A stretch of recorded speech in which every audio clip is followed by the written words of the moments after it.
Ladies and gentlemen, ATDF Everything in That Shelf presentation.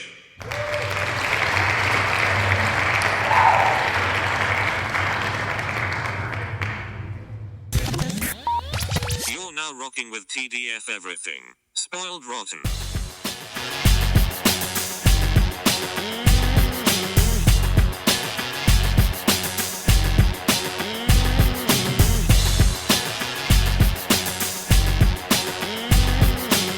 Spoiler alert.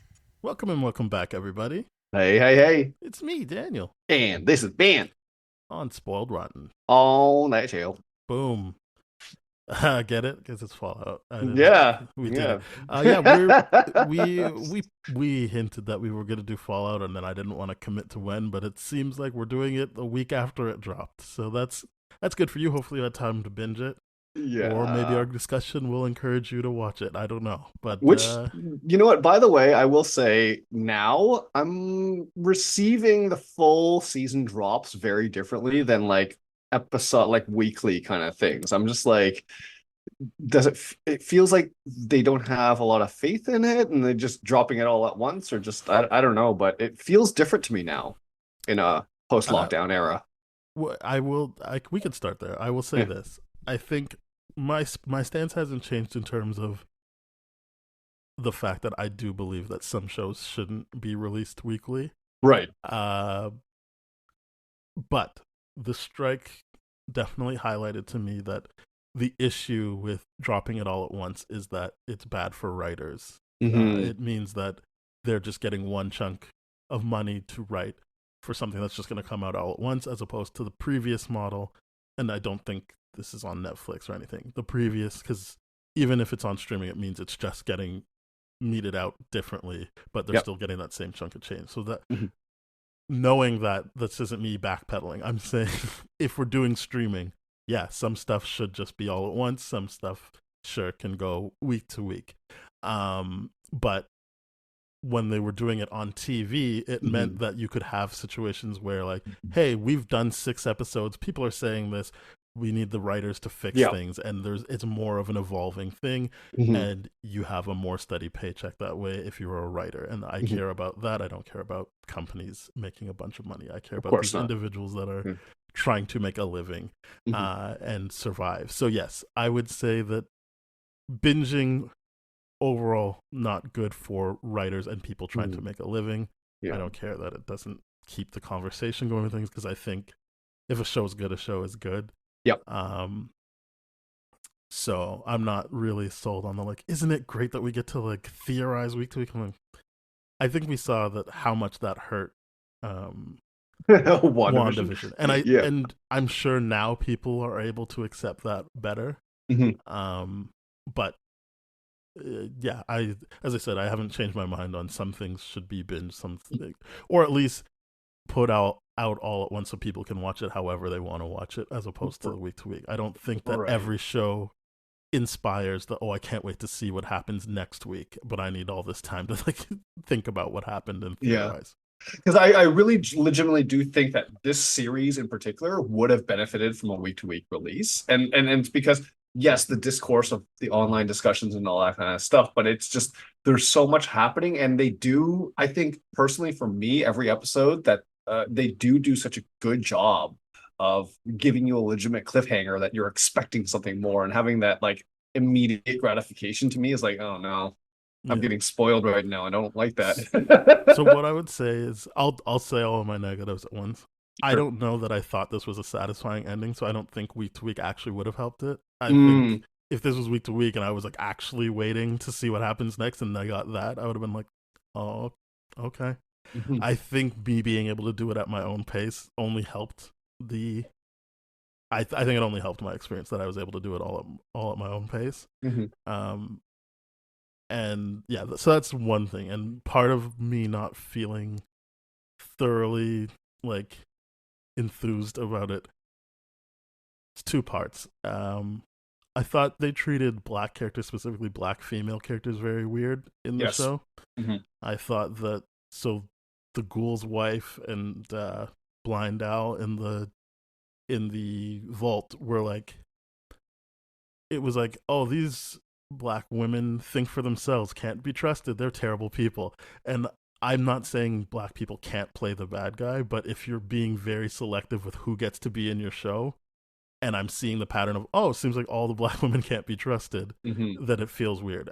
Yes, there's a black male who is a hero, kind of. I found him to be kind of cowardly and play into other stereotypes about black people, but sure, like he's not a bad guy, I guess.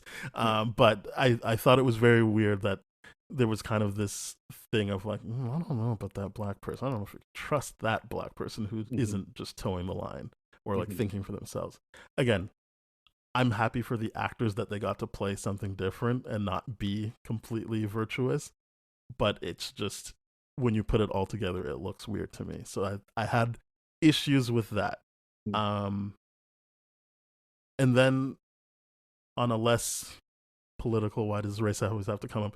I found anytime we went back to Vault 33, I was kind of like, what is happening?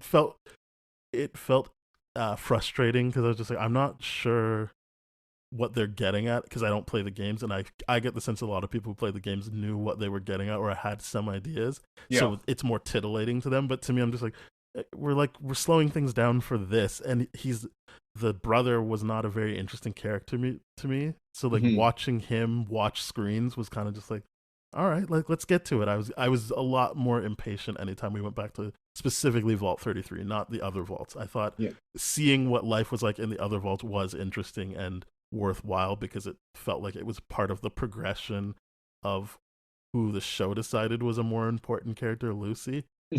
Like her brother pretty like takes himself out of the run pretty quickly. He was like, no, I'm too much of a coward to that. I understand that part of his storyline is that he's becoming more assertive and less of a coward and questioning things more, but I'm like, I don't know, do we need to double down on this if I'm already watching Lucy do it in a more interesting way? Yeah, it's I mean, and I think that's one of the important things that you highlighted there is that you didn't play the games, because I played Fallout 3 and 4, didn't play Fallout 76 for what now is obvious reasons, but like back then I just didn't have faith in Bethesda to host that kind of ambition. Bethesda to host that ambition. But I mean, Fallout 3, solid game. Fallout 4 lost interest, and I never really got to play New Vegas because at that point I'm like, oh my god, the gameplay is just like it's the same thing over and over and over again in a different location.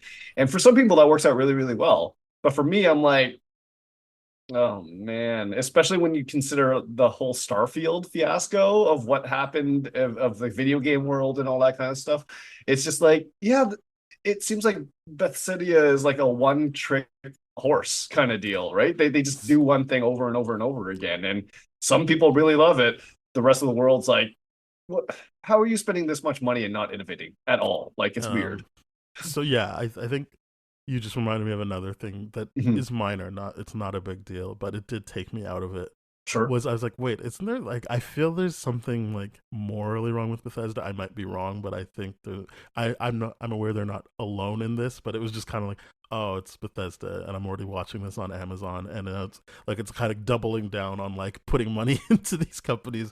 And then they hit me with the surprise scare attack. It's Michael Rappaport, who's been spending his time online actively going against Palestinians and basically doing a genocide denial for like the last months, like ever since October 7th. And I'm just like, oh, all right, well, this is like 3 real issues I have. I mean, Eric Estrada is also in it. I'm like, he's not great either. Oh no. So yeah, there's just a bunch of things that were hitting me where I was just not able to fully invest myself the way others did. So and that has nothing to do with weekly or binge. It's just, there was a lot of things working against this show. Sure, yeah, absolutely. And I hope that contextualizes how I talk about it moving forward. I just wanted to get that out of the way. Yeah, because I mean, like, the idea, okay, removing all those politics aside, which, I definitely had the same concerns you did. I just felt like you do such a better job talking about it and all that kind of stuff. To me, there was excitement and withholding about like how they're going to do this, because one of the biggest things is when we reviewed The Last of Us, which is just a video game adaptation, and please listen to that episode. I think it's a really, really good episode that we put out. Well, we did it Yeah, weekly, so there's a yeah, bunch of weekly. episodes. Sorry. Oh God, my ADHD and memories suck. But the idea of like that show, what it gave us was a direct adaptation of the story that we had, which is good. But I felt like, what is this going to do? Because they can't possibly have a direct adaptation for a role-playing game, being like the whole point of the game is you make your own story, but you get to one set finish line kind of deal. So to me, I'm like, all right, this is weird. How are they going to do it? And because like the history of video game stuff, adaptation has not been traditionally good. I went into this with a lot of hesitation, but then seeing what the care they put into it to have all those Easter eggs and even put like game mechanics into the actual thing, which is something I really, really appreciate. It's something that like, a lot of people wouldn't care about, but I'm like, no, it's a post-apocalyptic wasteland of like nuclear waste. Show us how important water is, and the effects that people would have there. And people are like, I don't care about that. I'm like, no, we should care. We should care because it makes no sense that people are running around with no food and like being completely okay without starvation mechanisms being considered and all that kind of stuff. So I think this show actually does that very, very well without like beating you over the head with the shovel of being like, hey, we put this in here. Do you like it? It's just like, no, it's in there. That's cool. If you get it, you get it. If you don't, we're just too bad. We're moving on to the next thing. I would say that is a strength of the show, that any game mechanics and game lore feels necessary to the plot as opposed to like and we'll put this in for the people who know. It does feel integral and like important that even if you don't know what they're referencing, that you're experiencing it. Like I think they did a good job with that aspect of it, but then the problematic stuff within it still exists. Like when I saw Michael Rappaport, I'm like, oh my God, how's this like this is why cancel culture doesn't exist. Like what this bullshit. No one's tried to cancel him yet. Yeah, exactly. I mean, even though he's had like I wish multiple issues, like he's just had so many issues. I mean, to say nothing of how his last marriage ended. Yep. So it's like, I just feel like maybe it wasn't his last marriage. I haven't really kept up to date with him, but he had a very high profile one because it was with another actress that did not end well. But yeah, I think it is. I don't think it's a bad show. It's just I had a hard time connecting with it. Yeah, there was so many things that were weird because obviously the first shot is telling you it's old school aesthetic, but clearly in the future. But I still kept bumping up against like, he really could just kiss his black wife in front of everyone like this. Like what is the point of setting it in this time if you're not going to bring that type of politics into it? Like, sorry, not time, but like, what's the point of creating that aesthetic?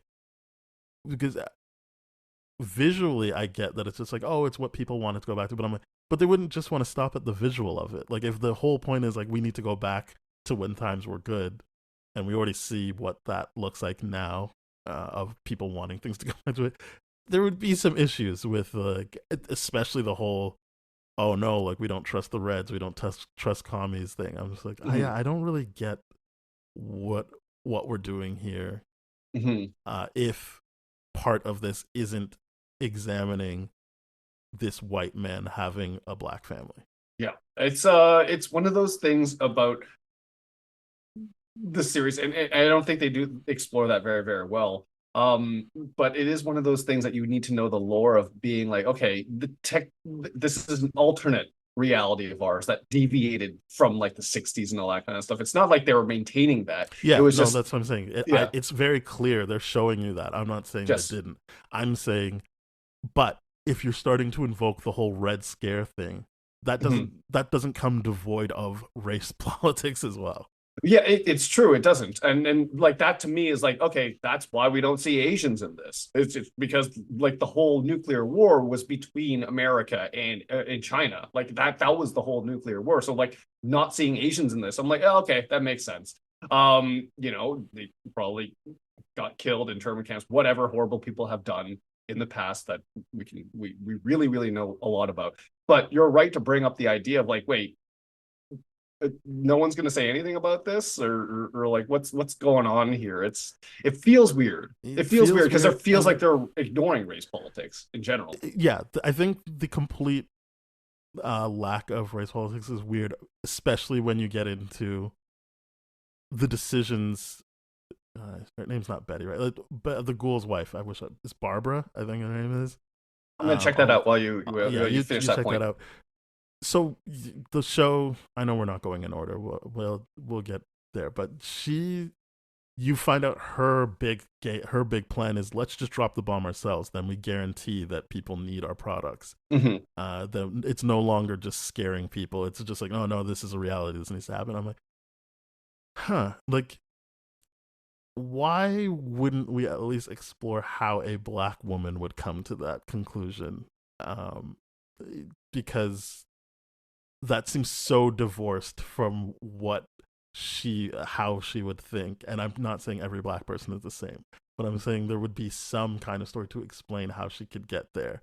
And it's just kind of like, nah, and as I said, you pair that with the lack of prominent black women in the show, and that the only other black woman you can remember is also this shady leader, that you're just like, yeah, I don't get what is happening here. It stops me from just enjoying what's happening. I will say, yeah, her name is Barb Howard. Okay, Barb, yeah. So and this is the one thing I don't think the show does very, very well, or it does this specifically, where it's like trying to play high, like you don't know what this character's intentions are or where this is coming from, to specifically the black characters.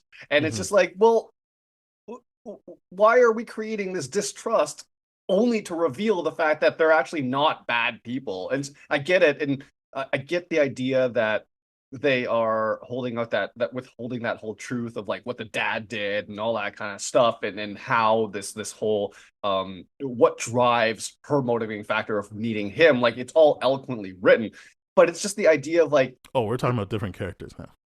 No, we're talking about Lee, the Lee one, right? But the idea of like Barb, going back to the discussion about Barb, why are we making it so that we make her look good and then she's like really the most evil person in the entire series to that point? It's a weird thing. It's a weird thing, especially because they only do it with the black people. They really, really do. Yeah, because I think you were talking about like the fire lady. I can't remember her name either. Like something with an M was her name. Like the person that they like, the first reveal is, oh, she knew the ghoul back in the day, and she was really pushing the stuff. And then yes, she reveals like, oh, your dad's the bad guy. I'm here to like restore like balance and stuff. Yeah, and Lee Moldaver of Moldaver. Yes, Lee, yeah. So that I also was kind of like, I don't know, like she's obviously not black, but she's I think the only Asian woman on the show. Yeah. South Asian, but like it's like, yeah, they really played that a weird way, which until the last episode really builds up the whole distrust of women of color in particular. Yep. Which again, if I'm thinking that the people writing this, Jonathan Nolan, I think his wife Lisa Joy, are writing this with some kind of commentary, then how isn't that like trickling down to other elements of these characters instead of just, oh yeah, the white people don't trust them, but then you're making it like, well, they've got good reason to not trust them, so it's like real life, don't trust them. Yeah, it's hard to ignore that aspect of the show. I think that is the show's biggest downfalls, them conveniently trying to ignore race politics, but then putting race politics in there in a very, very uncomfortable way. You can't have it without, especially in a show that's so eager to invoke it by saying things like, oh, those surfies, or like oh, people from the surface can't try. Like you're doing it. You're trying to make the other. So what? Like, how would that not play before you have that divide? Like it only works to be like, well, black, white doesn't matter just as long as you're not a surfy. That only works once there is surface dwellers, but we see a bunch of time where that isn't the case.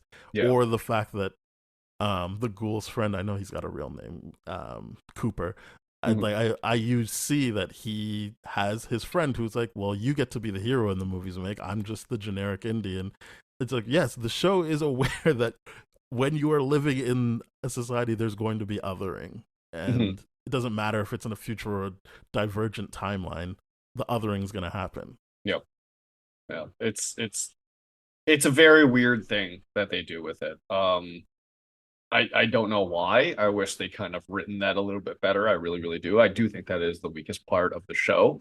Um, but I mean, I there's a lot from a game Mhm. enjoyer standpoint that I really appreciate from it. But then you're right. That's stuff that I'm like, and the stuff with Maximus, I can't wait to hear your thoughts on Maximus because I'm just like, I think they did his character dirty. Mhm. I Yes, really I do. totally. And it's just like every single time, it's I get it. I like the idea that they showed, okay, where he comes from, why he's what his motivations are, but and I don't think it does enough to show you how his trauma is making him the way he is, and then making him really genuinely just unlikable at all.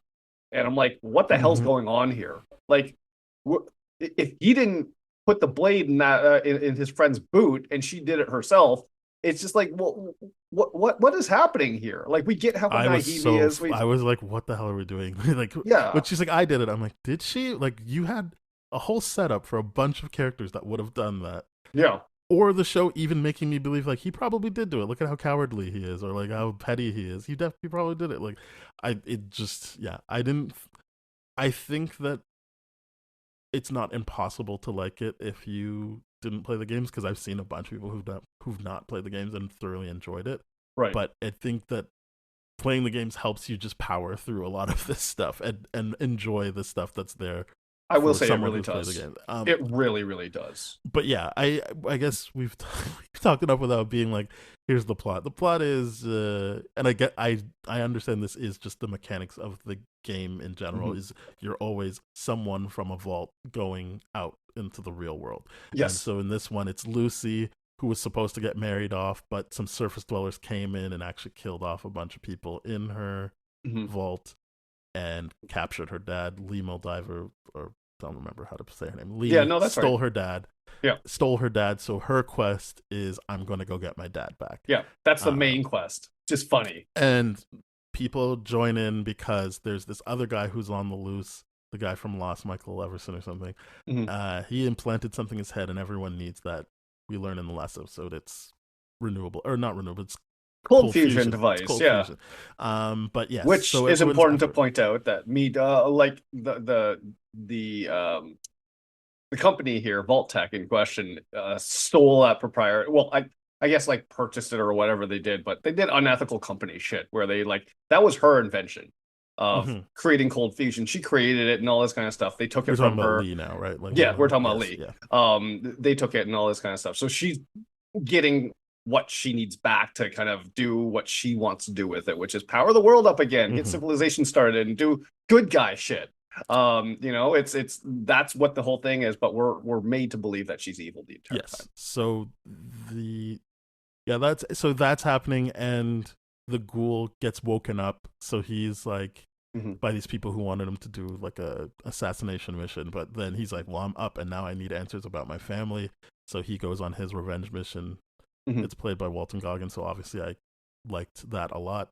I would say Yeah. Lucy and the ghoul were my favorite. Like, of the three main characters, Oh, Maximus, 100%. who's part of the like Knights of Steel or something, and Yeah. then Brotherhood of Steel. Brotherhoods of Yeah. Steel. Brotherhood of Steel, and Lucy, who's from the Vault, and the Ghoul, who was from back in the day before the bomb dropped. Yeah. Those two work for me the best, and then the Maximus stuff, I was truly not into this. Not into it. The only time I couldn't like tell if it was just his performance, but I think talking about it with you, I'm just like, it's the writing as well. it's the writing. I don't think there's much wrong with the performance, to be honest with you. I just think it's the writing. I'm like, what are you doing with this character? You're making him cowardly, which I get. You're making all these kind of things, but you're making him really dumb. Like really, Yeah, really he's dumb. ultimately dumb. It's like, I get that it has to happen, Mhm. but just the way when the dad's like, "Hey, I'm her dad. I'm gonna," he's like, "No, thinking about it. Gonna open this gate." I'm just like, like again, it's not really me being like, you idiot, you should have known. It's just like, but you wrote him into that situation where he's the idiot that's gonna free. Like Mhm. you missed an opportunity to like create some tension of maybe just the dad and Lucy talking, and maybe she lets him out. Yep. Like think it was just like, oh no, just get the idiot to do it. Yep. That part really bothered me because I'm like, wait, Lucy's not going to protest this whatsoever. You're just going to let it happen. Okay, okay, sure, Yeah, like sure. Lucy doesn't say anything until after the fact, and I'm like, Yeah. oh, boy. And then yeah, it's that final scene could have been handled a lot better for sure. But yeah, I think that's what I was saying. It's just Mhm. like I don't really feel like they stuck the landing narratively. I understand that there's a bunch of things to look forward to, but yes, in that sense, yeah, I'm glad I got to binge it then, because Yeah. this wasn't like I didn't build up any expectations of like what's gonna happen in the finale. I was like, no, I can watch it right now. yeah, I do agree. Like if there was week to week, I think the character of Maximus would have suffered a lot more. Hmm. I really do, because then you're lingering on all these things, assuming that that character in particular is like doing shady ass shit when it's just like, well, they're just a lost individual that doesn't have any direction and just trying to survive like everyone else, but you're purposely making him into a character that's like really doing shit that is not respectful or just it's not good. It's just not good. Like And they it makes made him feel selfish. Just they that's made the it. guy who is his like becomes his squire later like more interesting than him. I agree. Like they made him a ghoul. Like they gave him his own side quest. I'm like, what are we doing? Yeah. Yeah. I just think there was too many things going on, Mhm. and so it meant that I got a bit impatient if we weren't focusing on the ghoul or Lucy, or at least things that propel the ghoul and Lucy forward. Doesn't Mhm. mean they have to be on screen, but if you're showing things that are leading to what informed them or informed the situation they're in, and I get that overall everything is informing the situation they're in, but hopefully people understand the nuance in what I'm saying. That it's just yeah, it felt like all right, like let's get on with it. So, and then that's a funny thing. And in the beginning of the episode, I was like, that's the main mission, getting the dad back. The reason why I think that's important is just like the game, you're like, yeah, I know there's a main mission, but I'm going to Mhm. do this side quest. I'm going to do this. And like, that was so clear through all these characters. It's like, yeah, I'm going to do this. I'm going to do this. I'm going to do this side quest. Sometimes out of necessity. Sometimes out of just like, wait, what? What's happening here? Okay, sure. I guess this situation puts you in that circumstance, but I like that element of the game. It's just like, okay, cool. She kidnapped my father, so they're not going to kill him right away. They obviously need him for something, Mhm. but it's not as rushed as you would expect, which is funny to me. It's Yeah. really, really funny. So yeah, I feel like you enjoyed the going back to Vault 33 stuff more than me. I'm hoping you could give me a bit more clarity on what they wanted to accomplish with that stuff. Well, so here's the biggest thing with the Fallout series of the games, right? It's just like every vault, and I like that they addressed that in the final episode. It was the idea of like every time you go back, and they do this explicitly before that final episode where they have that round table in the pre-nuke era, Mm-hmm. where the whole goal of every time going back to me was trying to figure out, okay, what's the deal with this vault? Because we know that from the games, every vault kind of has a little bit of a social experiment going on. Like Mm-hmm. we in that last episode we hear like, yeah, this vault's run entirely by scientists and all that kind of stuff, and this vault's doing this, and then there's other companies that are like, oh, we can overcrowd this and see what happens with competition. I'm like, what do you mean? Let's see what happens with it? They're gonna kill each other. That's what's gonna happen. It's not. It's just like malicious shit. So the entire time going back to Vault 33 for me was just me knowing as a gamer and a fan of this franchise of like, okay, what are they getting at here? What's the big thing that they're going to reveal about this vault that makes it special from every other vault, right? That to me was the whole point.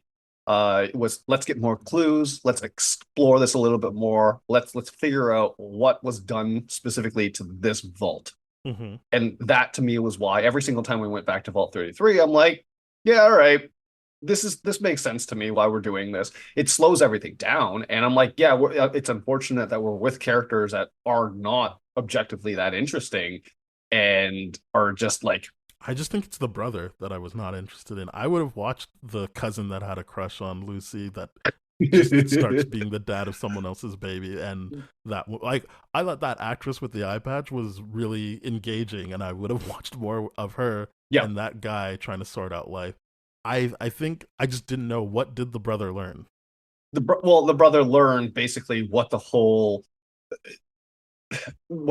thing of what the vaults were. Basically, it was one company that ran everything, decided everything. Experiment. Yeah, and made this experiment, but also the executives were all frozen in that one room, right? So they're all still alive, the people that made that decision, because that, again, going back to that final episode where they reveal everything, they're like, what's the biggest thing is time. Mm-hmm. What we need to do is outlast everyone. Yeah. So they just put themselves in cryogenic freezing. And that's the thing that I thought was interesting about this, is usually like in Fallout 3 and Fallout 4, there's something significant that happens to you right before you get frozen. And then you get unfrozen, then you're like, oh shit, I gotta find what happened and all that kind of stuff, which is weird. Like in Fallout, I think 4 it is, that you're like, your wife and your son get killed in front of you, and then you get frozen. And then when you get unfrozen, you get out and you find out your son's not dead, and your son's actually older than you now, and all this kind of stuff, and running shit. And it's like, that's a cool dynamic to explore.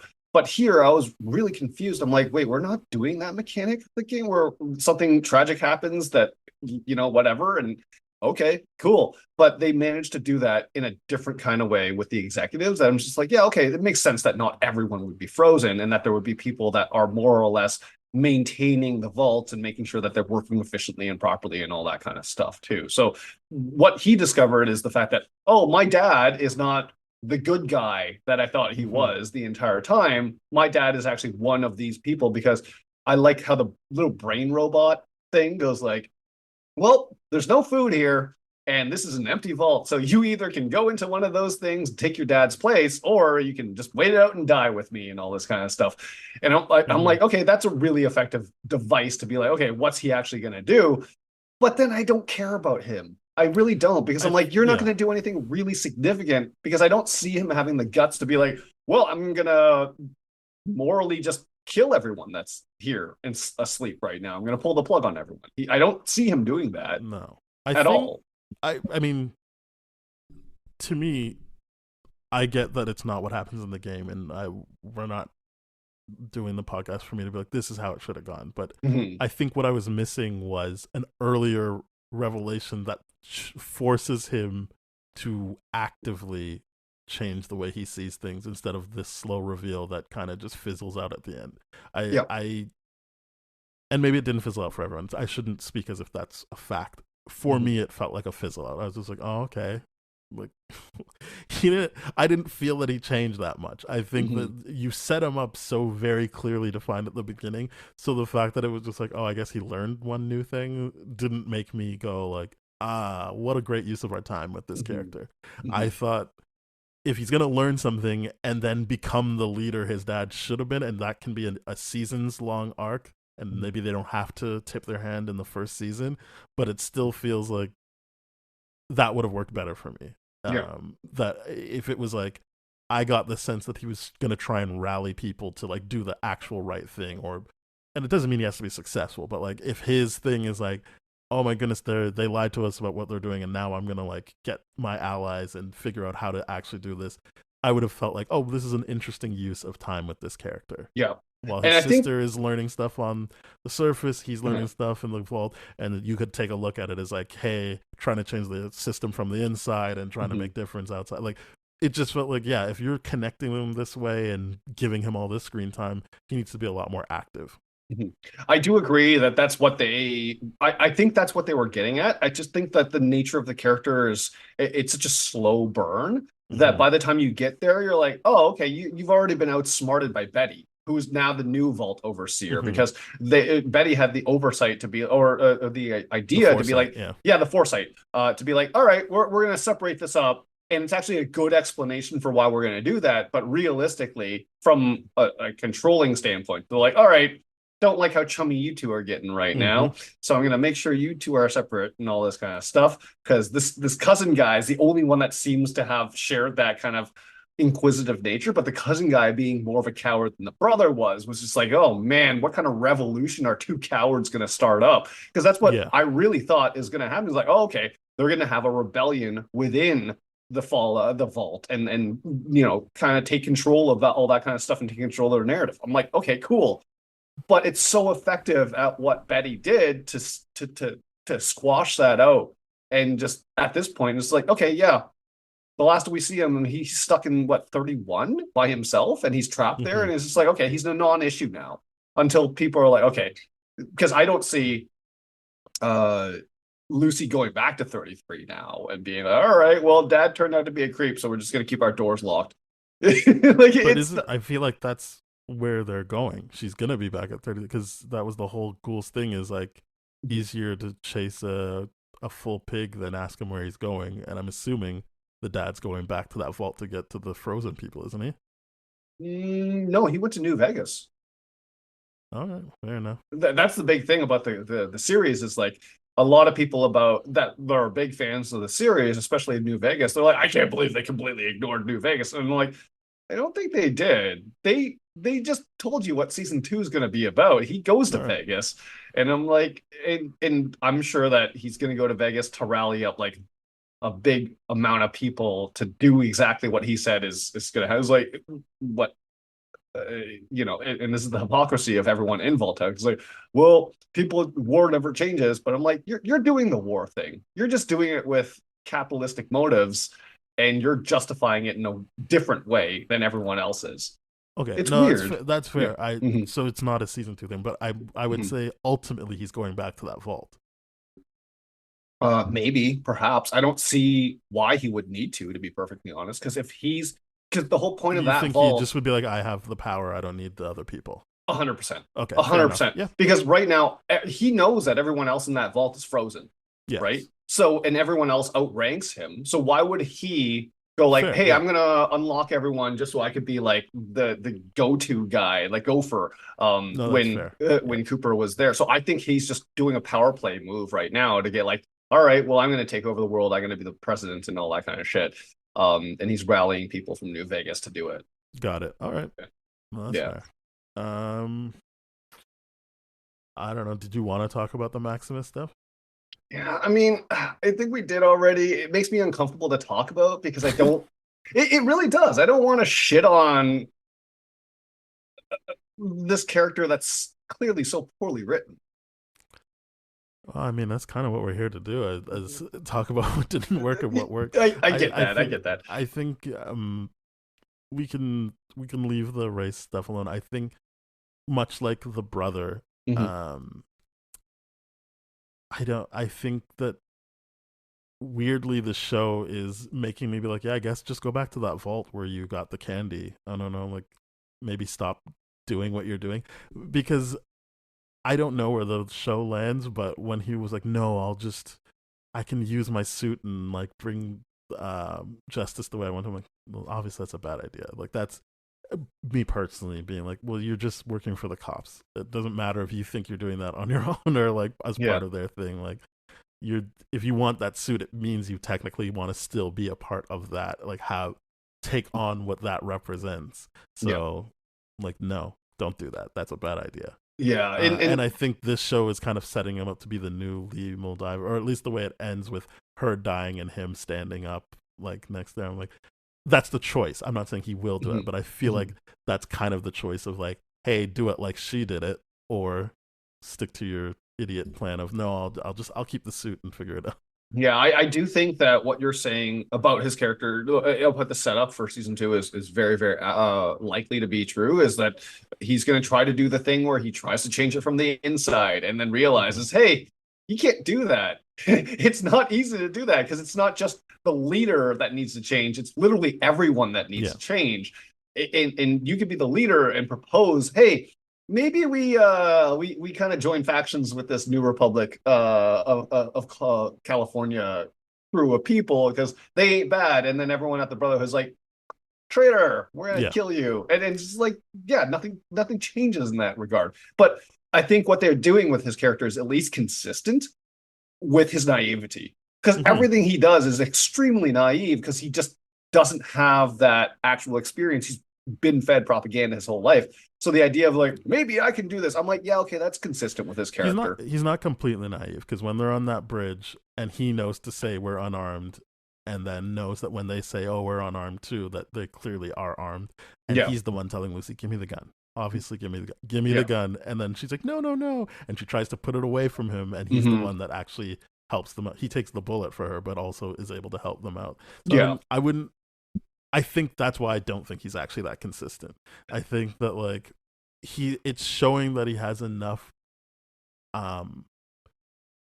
world wariness to know like when people are fucking with him, Right. but that doesn't show up when it needs to. It just shows up, or sorry, doesn't show up consistently. It shows up when the show needs it to, and when it doesn't need it to, then we just forget about it. To your point in that bridge encounter, which I think is a good discussion point about his inconsistencies. I do think that he's being consistent with what he believes and what he's been trained with from the Brotherhood, to be like, oh, don't trust these raiders, don't trust this and all that. Basically police shit, right? He's just doing police shit where it's just like, yeah, don't trust these people for whatever reason, and then I just would shoot say for this first police kind of shit, deal. he would pull the gun first. Well, I don't think he would let them get that close if he was doing police shit. right. He was just very much like, all right, let's go with this. I think personally Kind of thing. that was trying to show more of his critical thinking and less his training. I guess so. But I will say that he was like, hey, give me the gun, like all this kind of stuff. And To be ready, yeah. to He be needs ready. the gun to be ready. But And I don't think.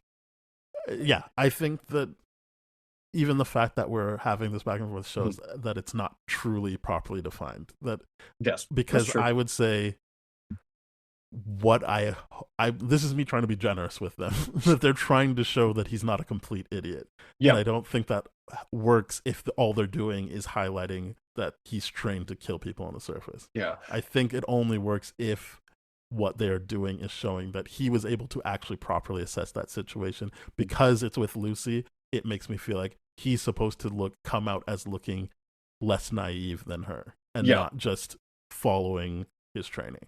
And I do think that is the case. Like, you have Lucy there, who is extremely, like, way more naive than him, but him at least being like naive enough to be in the situation of like, hey, don't be nice to everyone and don't trust everyone right now. Your plan's not going to work. She basically out naived him in that scene, but it's still his naivety to be like, okay, I guess we're going to go along with your plan, who you've been on the surface for about a week and all this kind of stuff, and you don't know how shit works, but we're going to go with your plan too. Or I don't know what that you would call that. Naive probably isn't the right word, but I don't think it's at all illustrating him as in the wrong in that situation. I think he's reading the situation both ways. Obviously, she's not going to give me the gun. Obviously, if I just take it from her, where I'm causing a bigger situation. Right. True. Obviously, these people have weapons. Obviously, they're going to pull on us. I will let her feel comfortable for as long as it's safe, and then I will take action. Right. That's fair. But my point about that is it's a rare situation where you're like, okay, so he's not a complete idiot, but it doesn't show up in other things. Like when I said him letting the dad out, that was more like, this is his training. He finally gets to be the hero. No questions asked. I'm letting you out. You told me you needed your dad, and here I am, baby. Like that kind of stuff. But so it's just this weird thing where I'm like, I wish that the character can be flawed. This isn't me saying if you've got a black character, they have to be perfect, and they can't be like, that's not the case at all. It's just he played into so many like weak-minded, weak-willed black tropes from the past, and then, as I said, the two black women. And the only reason I don't put in Moldiva or whatever her name is, I wish I remembered her name, but no, that's right. The reason I don't use her is because the show ultimately they wanted to keep a big reveal of that she's really the good guy. It sucks for every moment up until then, but you don't get that same relief with the two black women. It really is just like, well, you can't trust them. Oh boy, don't trust them. It really does set that up, and it's really gross. It really, really is. And I did want to kind of go back to the boot thing. So when you first meet Yeah. Maximus, he's in the camp. Everyone is shit to him, and then his friend gets their foot fucked up. It's like they put their foot in the boot, and it basically And there's a razor blade in the boot. yes, basically. and so they are taken out of a position that ultimately goes to him, and Yep. so I guess that explains why immediately they don't show anyone else being questioned. It's just Maximus, and he's basically they're really grinding him, and I'm like, oh well, they didn't show anything else, so I guess narratively all I can do is assume is he did do it, because they're telling me he is the only person that benefits from that happening to his friend. Oh, 100%. Like, to me, I was So like, I'm oh, like, he why definitely are we did doing it. this? Like, Yeah. what? Then why am I following this guy? He's an asshole. Only to then just, if it's the second last episode or the last episode, be like, no, it was the friend. They did it because they were scared. I'm like, oh, really? Yeah. Oh. And Wow, then what a and weird- then yeah, what a it's weird weird. thing to do. And Because then even the friend kind of, I felt, gave him a look like, how dare you do this to me? yeah, 100%. It's just like, I can't believe you did this, you betrayed me and all this kind of stuff. And like that's exactly how I felt. I'm like, this whole situation is weird and messed Mhm. up. And the fact that he's getting grilled and people are like, everyone's saying it's you. And he doesn't say anything in defense about that. Really, he doesn't. He's just like, "Oh, and then he gets promoted to squire, and then immediately afterwards, it's like, okay, and then you like let your knight die, which I'm fine with because it's Michael Rappaport. I'm like, yeah, And let also, him the die. knight was a terrible person. Like, Yeah, Knight was a the shit person. actor is not a great person, but the character is also a terrible person. Yeah, at least the casting there was good. I'm like, okay, yeah, I believe how shitty this knight is. But the idea of like, okay, wait, you're just gonna let him die, even though you took this oath, and then you're gonna pretend to be Titus, and then it gets super weird after that point. I'm just like, wait, what's happening here? I don't understand. Like, I don't know, man. It didn't really work for me. I was just I like, oh, I agree. I agree. okay. I'm I like, think the only interesting beat I thought was when he thinks that he's gained enough trust from the person that becomes his squire Thaddeus. to Yeah. Thaddeus to well no, I guess Thaddeus was the knight. No, it's That's Thaddeus. when he put T. No, No, 'cause he branded Titus. him with a Titus. Titus Oh, was the knight. okay. Thaddeus was the squire. Okay, that so he then gets, he- yeah. So then he thinks that he can trust him, and then Thaddeus immediately is like, "I'm gonna kill you, or at least incapacitate you and leave now." Yeah. I was like, oh, okay, at least that's interesting, but then it doesn't really play out to be anything. Yeah, it's just highlighting how dumb they wrote this character to be. It's just like, first of all, trying to take that guy's identity, bad idea. Because yeah, how do you? Just because it seemed like Thaddeus hated him from before. Yeah, 100%. Because Thaddeus But was a then- part of that crew that yeah, was like they beating were him like- up and yeah. bullying him. And then Thaddeus was like, no, he's a good guy when he's Yeah. talking about hate. I'm like, really? Was Yeah. he? Like, because you didn't seem to be very nice to him. Yeah, like the entire time I'm like, you should be sweating bullets that this is now your squire and you're Mhm. like you're pretending to be instead of like, oh yeah, let's try a bond, let's have some fun right now, and oh, I'm gonna give you like the biggest secret of all time and like trust you with it. It's weird. It's a weird interaction. I'm like, okay, I whatever. don't think it's weird. It showed that he was like, oh, maybe things can be better, and then I think that can be used to be like, yeah, stop trusting this organization. Like you should not trust them. Yeah. Even when you think you're friends, they will pick this oath over the actual human connection. Yeah. I think that is important for him, but I don't feel like they played it out like it was actually that important to him. It was more just like, oh, this is an inconvenience for you. You know, what I wish they did with Maximus was like, okay, he's got the suit now. What are you going to do with it? Because to me, the issue of the whole idea is like, okay, everything you're doing, the slimy shit, all the selfish shit you're doing to get the suit, I can get behind that once I know what you're trying to do once you have the suit. But once he has the suit, it's just, it's kind of like, look at this new toy I got. And that's all he really does. And I'm like, this is shitty, man. That's like, you just betrayed everything, your livelihood, your survival, your friends, all that kind of stuff, just to Well, he have doesn't some have any fun. friends there. Well, He's like I the one friend. yeah, the one friend. But like either way, it's just like, okay, your whole goal was to get the suit and that was it. That's weird. Especially because they could probably track it.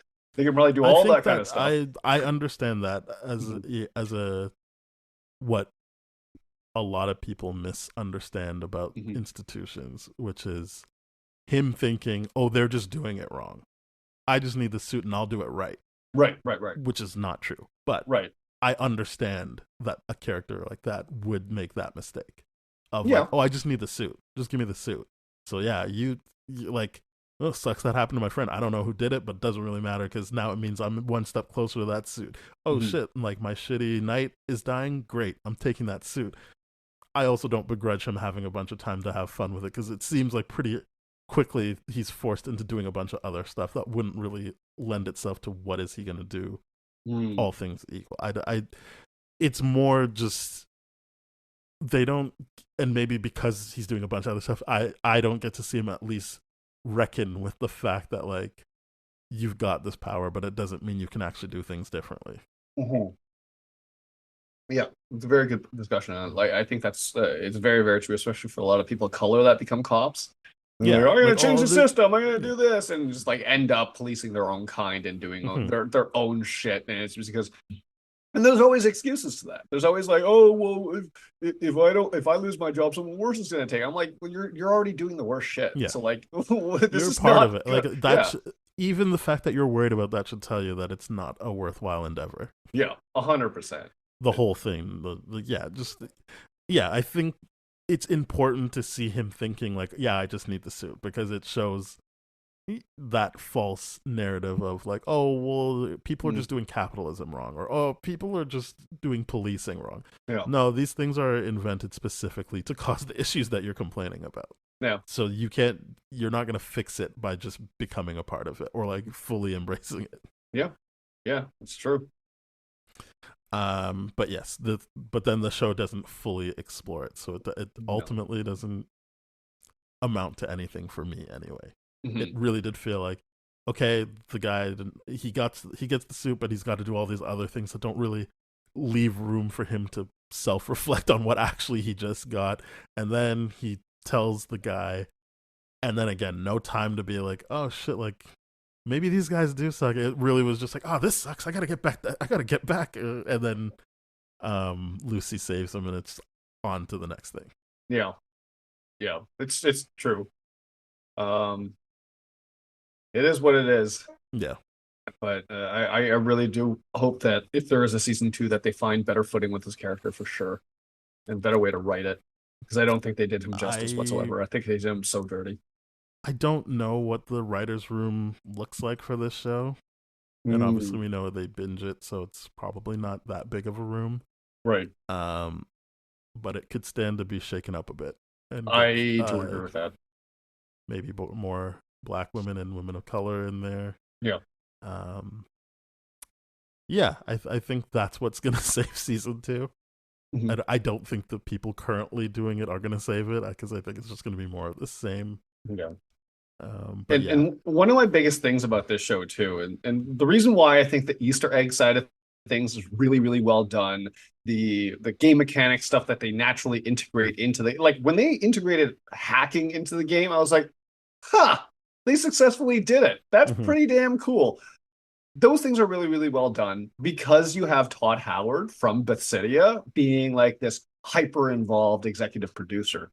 But like the idea of like, you still got two white guys controlling the narrative of this whole damn thing. And like you pointed out, with not knowing what the writer's room is, kind of like maybe we do need some diverse thoughts in there to be like, maybe we don't do this to all the people of color in this series. Like, yeah, maybe we're not so heavy on the white America side of things.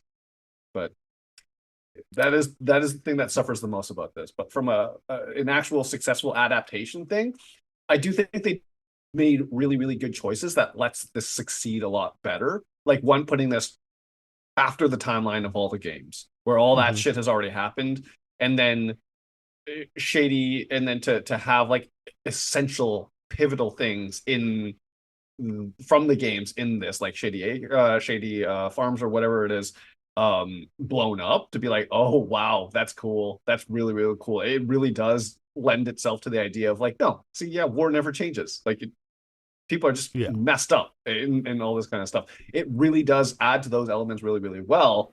But the idea of being like, okay, if Vault Tech is saying this, and I like how like right off the bat that they're just like, no, you realize how evil this corporation is. They own 50% of everything, and the government outsourced them to create peace and all this. I'm like, yeah, that's why you don't trust for-profit corporations.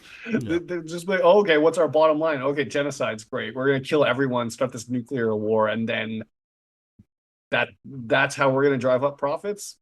I don't understand the business model there. Well, But whatever. I'm assuming. Well, they said they were selling off spots in the vaults. Right. So But like I the think whole plan of the executives and all the other companies was, and this is the weird thing about the capitalism element of it. I'm like, you're involving all your other competitors in that red room, that like danger room discussion meeting kind of thing. And then it's weird because I was like, my assumption was that they were just going to wipe them all out. If they're going to be like, oh, we're going to kill everyone else, why not kill off our competition? Like that to me would have made sense. But the fact that they're like, no, and we're going to give you all vaults and this. The wrong idea people have about capitalism, that it actually creates competition. I think all it does is create the haves and the have-nots. Correct. And movies like Dumb Money and just reading about stuff like that show that everyone understands, like everyone at that level understands, like what are they going to do? They're going to have to buy from us. So yeah. I'll bail you out. If you're having trouble, I'll bail you out. Let's keep this going. Like we need to keep them at the bottom. Yeah, it's like that's weird. That's why you see things like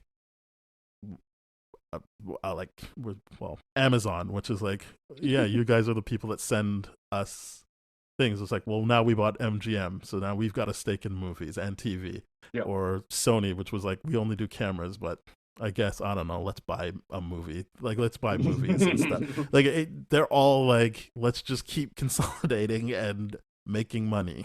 Mm-hmm. Yeah, there's mega corporations that can't be taken down anymore. And it's just, and we've seen this with the auto industry too, back in like the whole like thing where it was like, oh yeah, this industry is too big to fall, so we gotta take government money, subsidize private. I'm like, what the hell? You're missing the whole point of capitalism. If they fell, then they should have died. Like, you know what I mean? Like, what? Again, I don't think that's the point of capitalism. I think the it's point not of capitalism the point. is It's not actually to just keep the haves and the have-nots. There is no real competition happening. No, it's to create a monopoly over time. It Yes, really is. That's the end goal. Yeah, which to me is like, again, back to that meeting room. I'm like, you have all your enemies in one place. Why not wipe them out and then start the war? Like, no one would have said shit about that if that's what they did. Because they need to share the task of actually getting this off the ground. I don't think so. I think that they were just going to drop the bombs no matter what. No, like to build the actual infrastructure so that people could be in vaults. Weren't the vaults were already built by that? That's what I'm saying. I don't know meeting. that those people weren't already a part of making that. Fair enough. Either Meaning way. they would have had an agreement that we're all in this together. Right. Well, I don't know. It's. I think the shock of that. Yeah, I think the shock of that makes sense to me. I was like, yes, we see this every day, that everyone's just going to get together and help each other out so that the people that are currently at the bottom stay there. Yeah, that's very well put. That is 100% true. That can change over time, as they said, like, oh, you just need time. But for the very immediate present, there's no point in taking all these people out. Like they're gonna get us where we need to go. That's fair. Yeah, I think let's talk more about Cooper. Sure. Yeah. I think Cooper being one of the most badass, like he's really good. He's really good in this. Walton Goggins, you and I are big fans. He came to play in this show. He's so well cast in this. I really like everything he's doing, and just the idea of like, yeah, I'm a ghoul. He's got regenerative powers, but he still can die and all that kind of stuff. He has weaknesses.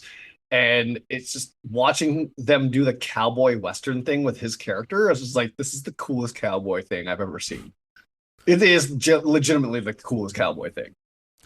I did like it. Obviously, he's tied directly to a storyline that didn't really work for me, which Hmm. is his wife. But Yeah. yes, when it's mostly the ghoul stuff, I can get down with it. But um, yeah, there was just something that really didn't sit well with me. That he's somebody that's like actively like, "Fuck you, I hate the Reds," but I'm married to a black person, and it's like, and then more than that, to be surprised that a black person that would want to align themselves with someone like that would act the way they do. Hmm. None of that made sense to me. I It, was it, like, it that's no, because I'm not saying all black people are left leaning, but they would be closer to that and probably wouldn't be with someone who openly is like, I fuck them, I hate those Reds. yeah. Like, that wouldn't really be the vibe there because, again, you say shit like that, that comes with also the race politics of like, Mhm. you say all that, but then you're married to a black woman. I don't know about that.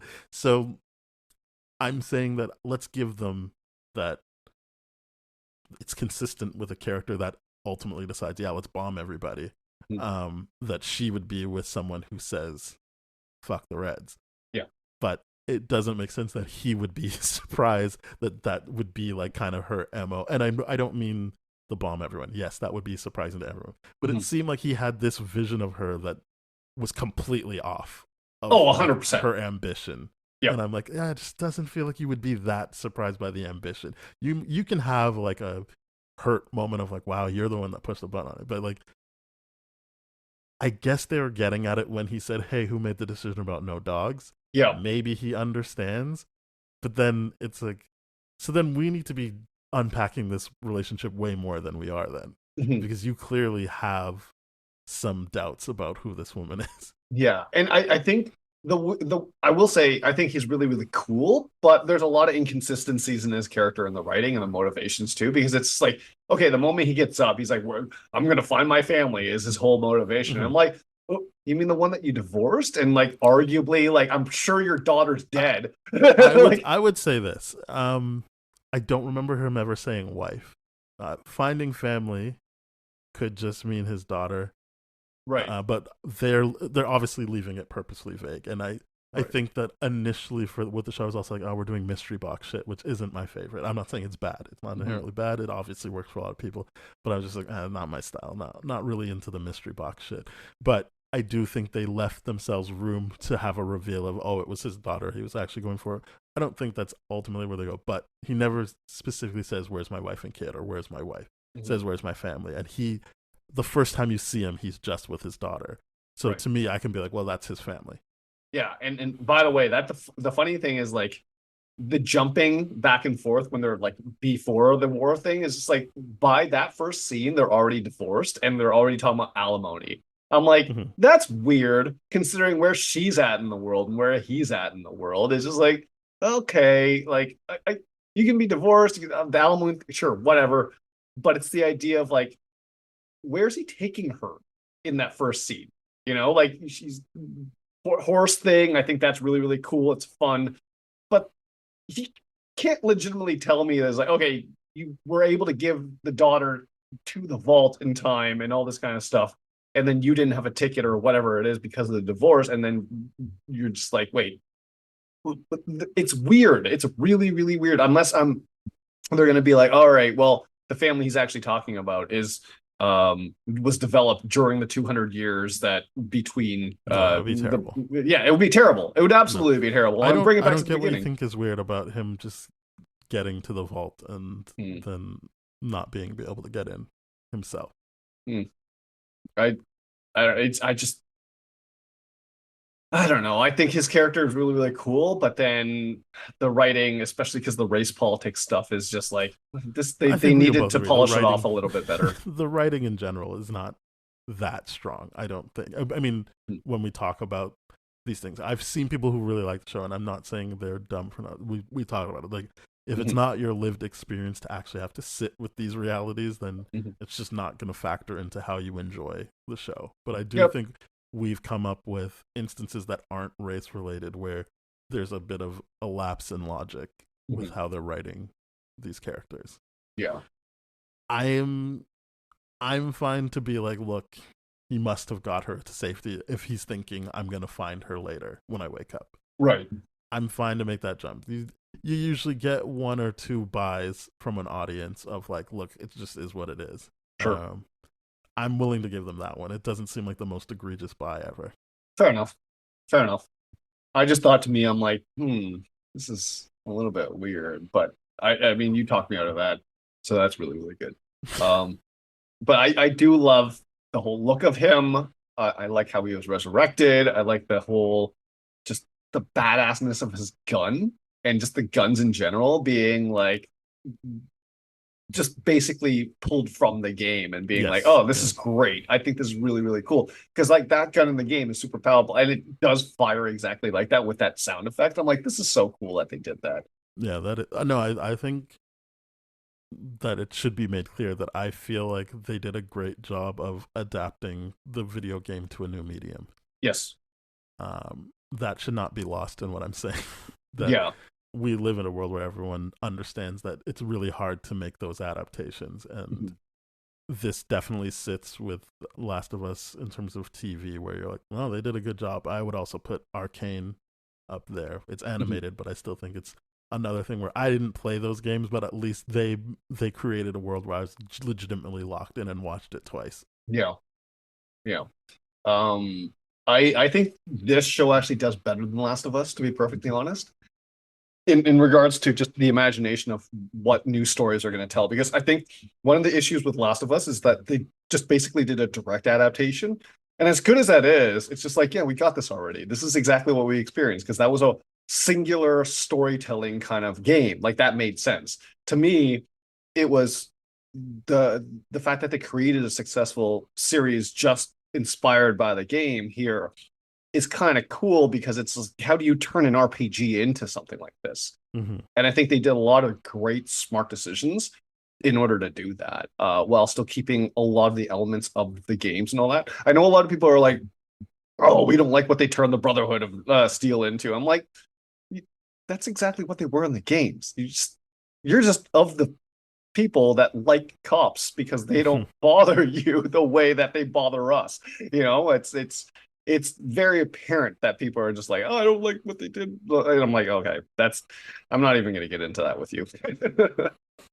But oh, that makes sense. I think they exceeded that Last of Us because they didn't take the easy way that Last of Us got to be like, here's a direct adaptation and here's how we're going to fit it in to make it a little bit better for this medium. They did a lot of risks here, a lot of which paid off, a lot of which didn't. The writing of the characters needs to be stronger, for sure. It does. But I think everything they did from a world element standpoint of like establishing where they are, this and the idea of like this is newer based on the people that like played the games was like this isn't the games, and like that's smart because people with games, like there would be just a frenzy of like, oh, this show sucks because this should have been like this and this should have been like this. Like, not. But aren't like they're using like obviously you've played the game, but it's not the same group of characters every time. It's not like the same protagonist every time. No, like each game has a different vault that so you're playing, that's right? why So this works for you because you're already used to it being different people next time you do, whereas that doesn't make sense for Last of Us. Right. So I don't know, you can compare the two that way, but I mean that's fair. It does feel like they are doing an adaptation. It's just they don't need to adapt a video game they already did. They can use different characters because that's what people are coming to a Fallout adaptation for. Right. A new adventure with the vaults. But yeah. Yeah, I am glad it worked for you. I think that it's nice to hear that your side of things because it didn't fully get there for me. That's fair. That's fair. And I think the reasons you put forward are completely valid. And like those are the things that were bothering me about the whole series too. But to me, the issue was that they're so fast to move on from those kind of things that I'm like, I didn't get bothered by it as much as I needed to.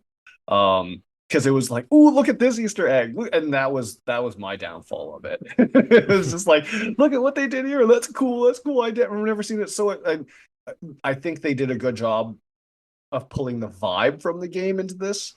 Yeah. And that's what I think was good Yeah. about The Last of Us, right? Like, Yeah. is that they obviously did change things Mhm. in it. It wasn't beat for beat, but obviously they needed to hit very specific beats in a like two different types of gameplay, right? Like Yeah.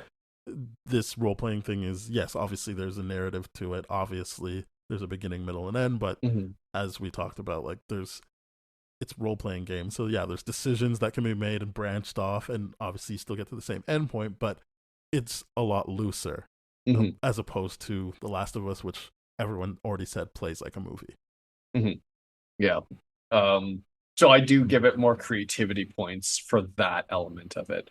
I think the Last of Us was better executed in terms of like a lot of the writing for sure, but because I'm the not original trying to product like, was so yeah, already polished in terms of the writing. I'm not trying to get you to back off of it at all. Oh, I'm I think not that getting what you that said sense. is definitely Mhm. valid, and Mhm. I think you're not alone in saying that either. Mhm. I think the first thing I read about Fallout was that it should be considered as dethroning The Last of Us. Mhm. Interesting. Yeah. I don't know if it fully does that because again, I don't think the writing is as polished as Last of Us, but the writing in The Last of Us was a lot easier because it was already a fully like polished thing to begin with. One of the best kind of video game stories out there already. Well, I And would then say you're putting it to this. screen. I would say this, if we're talking about writing, the fact that they tried to branch out and seemingly make commentary on how we interact with each other as humans, and for me, pretty much failed, doesn't bode well for the show, Yeah. for Fallout. Um, the fact that they were able to integrate stuff that people like about the games is definitely its biggest success, but then it feels pretty empty beyond that. That's To fair. me. I think that's perfectly valid. Because yeah, the way they treat people of color, especially women of color, black women here, I'm just like, they've got to do some inner work on that, and they got to diversify that writers' room. Again, not knowing what the writers' room looks like, I did but look it up. yeah, Everyone who has a picture on IMDb is white, but I would say if I was going to be racially insensitive, there are some people here that have names but no pictures that probably are not white. I see. So it was one of those situations 1, 2, where 3, 4, 5, 6, 7, and there's only one person I could say for sure. Who can say for sure there's no picture? There's only one person here where I'm like, that's probably not a white person. right. But everyone else, probably white, or there might be one or two other because there's no pictures. But yeah, if it's a minority and they are like And yes, diverse. I've heard enough people who are the only person of color in a room talk about the stress of that and how it's hard to speak out and be like, no, it should be like this. Yeah, that's my life. That's my whole career. Yes. Is just Yeah. like, oh, look at like Ben's the only person of color that has a problem with this. So how are we going to stomp it out? Oh, okay. Well, percentages. Let's play numbers and remove that element away. It's like 95% of people like this, and only 5% don't. And I'm like, okay, when you reduce it down to numbers like that and remove that, but when you add the detail of like only the white people like this and the people of color hate this, it tells a very different story altogether. And that's why I'm like, yeah, okay. This is why I look at science and math to be like tools to kind of work against kind of things like that in that situation. But that's my experience. I don't disagree. I do think that the writers' room probably had a lot of that going on of like, if there was someone that was diverse, are we just choosing them because they're diverse in like from a superficial standpoint, but do they have the exact same ideas aligned with everyone in this writer room? Exactly. That to me is always the challenge, and that's what I'm always highlighting people. I'm like, listen, you can have a black person saying very racist things. Exactly. And that doesn't make it right. That does not mean that you've done the work to do the anti-racism stuff. You just have not. You've just chosen an avatar, and that is more racist than anything else. Yeah. But whatever. Let's rate this. Well, let's rate this. I would give it a 7. I think that it looks good. Mhm. We definitely have characters that are enjoyable to follow, and as I said, it did a great job of bringing in the things from the game that people enjoy without, and I'm basing this off people who've played, without it feeling like you said, like they were just following it beat for beat, that Yeah. they did it creatively. So I think Yeah. all of that is there, but the writing and how things were handled in terms of just interpersonal stuff really felt fumbled to me. Yeah, I agree with that. I'm sitting higher than you. I'm at an 8 for this. Hmm. I think one thing I didn't speak about was how successfully they made it so that it's actually a big deal leaving the vault in this. Like you spend enough time here and you're getting enough of that ideology, like not ideology, but you're getting enough of that lived The experience to be like, mythology. yeah, that it's like leaving the vault is actually a bigger deal than what they do in the games. Because in the games, you're just like, oh, come on, let me get out. Let me just kill mutants and stuff like that. So I think they do a lot of successful things that build on top of the game, are honoring the game and all that kind of stuff. But the writing from the character side of things, that is objectively a problem. Especially for Maximus. Like, really, I don't know what they're gonna do if they're gonna do season 2 and all that kind of stuff. I personally hope that they do, and I personally hope that they diversify the writers' room. But this is still a very entertaining show. Mm-hmm. Very much There's so. no doubt about it. I wasn't bored watching it, other than, I wouldn't even say bored. I was impatient at points, but I wasn't ever bored. Yeah.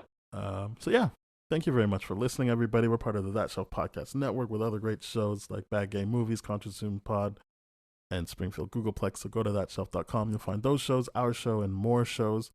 If you want to hear older episodes of our show, please go to you can go to thatshelf.com, but you won't find the older episodes. You'll have to go to your podcast platform of choice or tdfeverything.com/spoiledrotten, and you'll get the old episodes there. Rate, review, subscribe, follow, do all that great stuff on the podcast networks, and follow us on Twitter, Instagram, and Threads. We are at TDF Spoiled, and our email is spoiledpodcast@gmail.com. I did it. Next time I'll write it down so I don't mess it up. All right. Bye-bye, everybody. Cheers.